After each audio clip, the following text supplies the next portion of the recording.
ಯಾವತ್ತಾದರೂ ಯೋಚನೆ ಮಾಡಿದ್ದೀರಾ ಒಂದು ಪೆಂಗ್ವಿನ್ನ ಕತೆ ಫುಲ್ ಇಂಟರ್ನೆಟ್ ಮೇಲ್ ಕಮ್ಯುನಿಟಿನೇ ಇನ್ಸ್ಪೈರ್ ಮಾಡುತ್ತೆ ಅಂತ? ಇದಕ್ಕಿಂತ ಆಶ್ಚರ್ಯ ಆಗಬೇಕಿರೋದೇನಪ್ಪ ಅಂತ ಹೇಳಿದ್ರೆ 150 ವರ್ಷ ಹಿಂದ್ಗಡೆನೇ ಒಬ್ಬ ಜರ್ಮನ್ ಫಿಲಾಸಫರು ಇದ್ರ ಬಗ್ಗೆ ಹೇಳಿದರು ಅಂತ ಹೇಳಿದ್ರೆ ನಂಬ್ತೀರಾ? ಬನ್ನಿ ಈ ರಿಯಲ್ ಇನ್ಸಿಡೆಂಟ್ ಬಗ್ಗೆ ಏನಾಗಿತ್ತು, ಆ್ಯಕ್ಚುಲಿ ಇಂಟರ್ನೆಟ್ ಇದನ್ನು ಏನಂತ ಅರ್ಥ ಮಾಡ್ಕೊಳ್ತಾ ಇದೆ, ಜರ್ಮನ್ ಫಿಲಾಸಫರ್ ಇದ್ರ ಬಗ್ಗೆ ಏನಂತ ಹೇಳಿದರು 150 ವರ್ಷದ ಹಿಂದ್ಗಡೆನೇ ಅಂತ ತಿಳ್ಕೊಳ್ಳೋಣ. 2007ರಲ್ಲಿ ವಾರ್ನರ್ ಹರ್ಝೋಗ್ ಅನ್ನೋರು ಅಂಟಾರ್ಟಿಕಾಗೆ ಡಾಕ್ಯುಮೆಂಟ್ರಿ ಮಾಡೋದಕ್ಕಂತ ಹೋಗ್ತಾರೆ. ಅಲ್ಲಿ ಅವರು ಪೆಂಗ್ವಿನ್ ಲೈಫ್ ಸ್ಟೈಲ್ ಮತ್ತು ಸರ್ವೈವಲ್ ಹೆಂಗೆ ಅಂತ ಸ್ಟಡಿ ಮಾಡ್ತಾ ಇರ್ತಾರೆ. ಇದನ್ನು ನೋಡಬೇಕಾದ್ರೆ ಅವ್ರಿಗೆ ಒಂದು ಸ್ಟ್ರೇಂಜ್ ವಿಚಾರ ಕಂಡುಬರುತ್ತೆ. ಅದೇನಪ್ಪ ಅಂತ ಹೇಳಿದ್ರೆ, ಪೆಂಗ್ವಿನ್ಗಳೆಲ್ಲ ಗುಂಪಲ್ಲಿರ್ತವೆ, ಕಮ್ಯುನಿಟಿ ಅನಿಮಲ್ಸು. ಯೂಶ್ವಲಿ ಗುಂಪಲ್ಲಿದ್ದರೆ ಅವಕ್ಕೆ ಕೋಲ್ಡಲ್ಲಿ ಸರ್ವೈವಿಂಗ್ ಈಸಿ ಇರುತ್ತೆ. ಹಾಗಿರಬೇಕಾದ್ರೆ ಅವರು ಅಬ್ಸರ್ವ್ ಮಾಡಬೇಕಾರೋ ಪೆಂಗ್ವಿನ್ ಗ್ರೂಪಲ್ಲಿ ಒಂದೇ ಒಂದು ಪೆಂಗ್ವಿನ್ನು ಅದು ಶೆಲ್ಟರ್ ಕಡೆಗೂ ಹೋಗಲ್ಲ ಅಥವಾ ಸಮುದ್ರದ ಕಡೆ ಎಲ್ಲ ಪೆಂಗ್ವಿನ್ ಜೊತೆ ನೀರು ಕುಡಿಯೋಕ್ಕೆ ಕೂಡ ಹೋಗಲ್ಲ. ಅದು ಸ್ಟ್ರೇಂಜ್ ಬಿಹೇವಿಯರ್ ತೋರಿಸುತ್ತೆ. ಹಾಗೆ ನೋಡ್ತಾ ನೋಡ್ತಾ ಅದೇನು ಮಾಡುತ್ತಪ್ಪ ಅಂತ ಹೇಳಿದ್ರೆ ಮೌಂಟೇನ್ ಕಡೆ ಹೋಗೋದಕ್ಕೆ ಸ್ಟಾರ್ಟ್ ಮಾಡುತ್ತೆ. ಆ ಮೌಂಟೇನ್ ಕಡೆ ಬರೀ ಸ್ನೋ ಇರುತ್ತೆ, ಎಂಡೇ ಇಲ್ಲ, 1000 ಕಿಲೋಮೀಟ್ರು ಬರೀ ಸ್ನೋನೇ ಇರುತ್ತೆ. ಅಲ್ಲೋದ್ರೆ ಸಾಯೋದು ಗ್ಯಾರಂಟಿ. ಇದನ್ನು ನೋಡಿದಂಥ ಸೈಂಟಿಸ್ಟ್ಗಳು ಅದನ್ನು ಹಿಡ್ಕೊಂಡೋಗಿ ಗುಂಪು ಜೊತೆ ಬಿಡೋದಕ್ಕೆ ಟ್ರೈ ಮಾಡ್ತಾರೆ. ಬಟ್ ಅದು ಮತ್ತೆ ಸಹ ಸ್ನೋ ಕಡೆ, ಮೌಂಟೇನ್ ಕಡೆ ಹೋಗೋದಕ್ಕೆ ಟ್ರೈ ಮಾಡುತ್ತೆ. ಅದಲ್ಲೋದ್ರೆ ಅದು ಸಾಯೋದು ಖಚಿತ ಅಂತ ಗೊತ್ತಿದ್ರೂ ಸೈಂಟಿಸ್ಟ್ಗಳದಕ್ಕೆ ಏನೂ ಹೆಲ್ಪ್ ಮಾಡೋದಕ್ಕಾಗಲ್ಲ. ಸೊ ಇದನ್ನು ನೋಡಿದಂಥ ಅವರು ಪೆಂಗ್ವಿನ್ಗೆ ಮೇ ಬಿ ಹುಚ್ಚಿರ್ಬೋದು, ಇಲ್ಲ ಏನೋ ಡಿಸೆಬಿಲಿಟಿ ಇದೆ ಅಂತ ಹೇಳಿ ಅಬ್ಸರ್ವ್ ಮಾಡ್ತಾರೆ. ಬಟ್ ಅದಕ್ಕೆ ಏನೂ ಗ್ಯಾರಂಟಿ ಕೊಡೋಕ್ಕಾಗಲ್ಲ.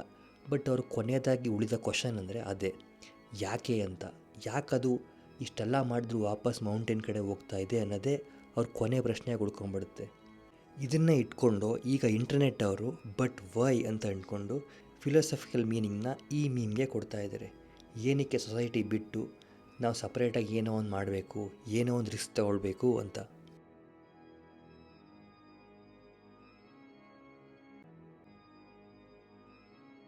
ಎಷ್ಟೋ ಜನ ಮೆನ್ನು ಈ ಇಂಟರ್ನೆಟ್ ಮೀಮ್ ಪ್ರಕಾರ ಅವರಲ್ಲಿ ಪೆಂಗ್ವಿನ್ನ ನೋಡ್ತಾ ಇದ್ದಾರೆ. Penguin is symbol of risk taking. Penguin ಥರ ಫ್ರೀಡಮ್ನ ಚೇಸ್ ಮಾಡೋಕ್ಕೆ ಹೋಗೋದು, ಇಲ್ಲ ಪೆಂಗ್ವಿನ್ ಥರ ಲೈಫಲ್ಲಿ ರಿಸ್ಕ್ ತೊಗೊಳ್ಳೋದಿರಲಿ, ಪೆಂಗ್ವಿನ್ ಥರ ಸೊಸೈಟಿನ ಬಿಟ್ಟು ಅವರಿಷ್ಟದ ಪ್ರಕಾರ ಬದುಕಬೇಕು ಅನ್ನೋ ಥರ ಆ ಪೆಂಗ್ವಿನ್ನ ರಿಯಲ್ಲಾಗಿ ಇನ್ಸ್ಪಿರೇಷನಾಗಿ ತೊಗೊಳ್ತಾ ಇದ್ದಾರೆ. ಅಟ್ಲೀಸ್ಟ್ ಸೋಷಿಯಲ್ ಮೀಡಿಯಾದಿಂದ ಈ ಥರ ಪಾಸಿಟಿವ್ ಆಗಿ ಇನ್ಫ್ಲೂಯೆನ್ಸ್ ಆಗ್ತಿದೆ ಅಂದರೆ ತುಂಬ ಒಳ್ಳೆಯದು. ಬಟ್ ಇದನ್ನು ತುಂಬ ಜನ ಅಪಾರ್ಥ ಕೂಡ ಮಾಡ್ಕೊಂಡಿದ್ದಾರೆ.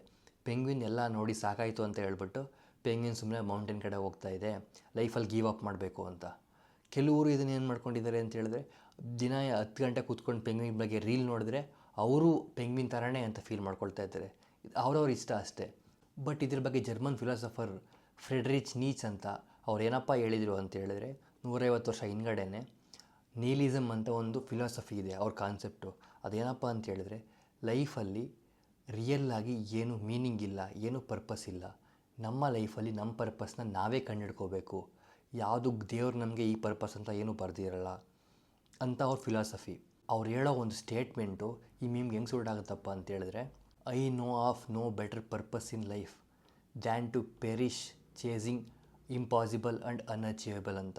ಹಂಗಂದರೆ ಲೈಫಲ್ಲಿ ರಿಸ್ಕ್ ತಗೊಂಡು ಏನೋ ಒಂದು ಇಂಪಾಸಿಬಲ್ನ ಟ್ರೈ ಮಾಡೋಕ್ಕೆ ಹೋಗಿ ಸತ್ರೂ ಪರವಾಗಿಲ್ಲ, ಬಟ್ ಅದಕ್ಕಿಂತ ಒಳ್ಳೆ ದೊಡ್ಡ ಪರ್ಪಸ್ ನಂಗೆ ಯಾವುದೂ ಗೊತ್ತಿಲ್ಲ ಅಂತ ಅವ್ರು ಹೇಳ್ತಾರೆ. ಸೊ ಅವ್ರ ಮೇಯ್ನ್ ಫಿಲಾಸಫಿನೇ ಅದು. ಲೈಫಲ್ಲಿ ಸೊಸೈಟಿ ಏನು ಹೇಳುತ್ತೆ ಅದು ಹೇಳುತ್ತೆ, ಅದನ್ನು ನೋಡೋದು ಬಿಟ್ಬಿಟ್ಟು ನಿಮ್ಮ ಲೈಫ್ಗೆ ನೀವೇ ವ್ಯಾಲ್ಯೂ ಕೊಟ್ಕೊಳ್ಳಿ, ನಿಮ್ಮ ಲೈಫ್ಗೆ ನೀವೇ ಪರ್ಪಸ್ ತಗೊಳ್ಳಿ ಅಂತ. ಬಟ್ ಎಷ್ಟೋ ಜನ ಇಂಟರ್ನೆಟ್ಟಲ್ಲಿ ಏನು ಅಸ್ಯೂಮ್ ಮಾಡ್ಕೊಳ್ತಾ ಇದ್ದಾರೆ ಅಂತ ಹೇಳಿದ್ರೆ, ಲೈಫಲ್ಲಿ ಮೀನಿಂಗ್ ಏನಿಲ್ಲ, ಎಲ್ಲದಕ್ಕೂ ಗೀವ್ ಅಪ್ ಮಾಡಿಬರೋಣ, ಪೆಂಗ್ವಿನ್ ಥರ ಒಬ್ಬನೇ ಎದ್ದು ಬರೋಣ, ಬೆಳಗ್ಗಿನ ಸಾಯಂಕಾಲ ಅವ್ರಿಗೆ ರೀಲ್ ನೋಡೋಣ, ಈ ಥರ ತಪ್ಪು ಇನ್ಫ್ಲೂಯೆನ್ಸ್ ಕೂಡ ಆಗ್ತಾ ಇದ್ದಾರೆ. ಬಟ್ ಇದನ್ನು ಬೇಸಿಕಲಿ ಪಾಸಿಟಿವ್ ತೊಗೊಂಡ್ರೆ ಒಳ್ಳೆಯದು ಅಂತ ಹೇಳ್ತೀನಿ. ಯಾಕೆಂದರೆ ರಿಯಲ್ಲಾಗಿ ಪೆಂಗ್ವಿನ್ಗೆ ಹೇಳ್ಬೇಕಂತ ಹೇಳಿದ್ರೆ ಏನೋ ಇನ್ಸ್ಯಾನಿಟಿ ಇತ್ತು, ಇಲ್ಲ ಡಿಪ್ರೆಷನ್ನು, ಇಲ್ಲ ಏನೋ ಒಂದು ರೋಗ ಇತ್ತು, ಅದಕ್ಕೋಸ್ಕರ ಹಂಗೆ ಮಾಡುತ್ತೆ. ಬಟ್ ಅದನ್ನು ಸಿಂಬಲಾಗಿ ತೊಗೊಂಡು ರಿಸ್ಕ್ ತೊಗೊಳಕ್ಕೆ ಇದು ಮಾಡಬೇಕು, ಲೈಫಲ್ಲಿ ಏನೋ ಒಂದು ಪಾಸಿಟಿವ್ ಕಡೆ ಮೂವ್ ಆಗಬೇಕು ಹೊರತು ಬೇರೆ ಥರ ಫಿಲಾಸಫಿಕಲ್ಲಾಗಿ ತೊಗೊಂಡು ಅದನ್ನು ನಮ್ಮಲ್ಲಿ ಮಾಡ್ತಾ ಇರೋ ಕೆಲಸನ ಬಿಟ್ಬಿಟ್ಟು ಗೀವ್ ಅಪ್ ಮಾಡೋದು ಅಂತ ಯೋಚನೆ ಮಾಡಬಾರ್ದು. But most of the people ಇದು ನೋಡ್ಬಿಟ್ಟು ರಿಸ್ಕ್ ತೊಗೊಳ್ಳೋದು, ಗೋಲ್ ಟುವರ್ಡ್ಸ್ ವರ್ಕ್ ಮಾಡೋದು ಅಂತ ಥಿಂಕ್ ಮಾಡ್ತಾ ಇದ್ದಾರೆ. It's really great, one of the best meme recently. Thank you.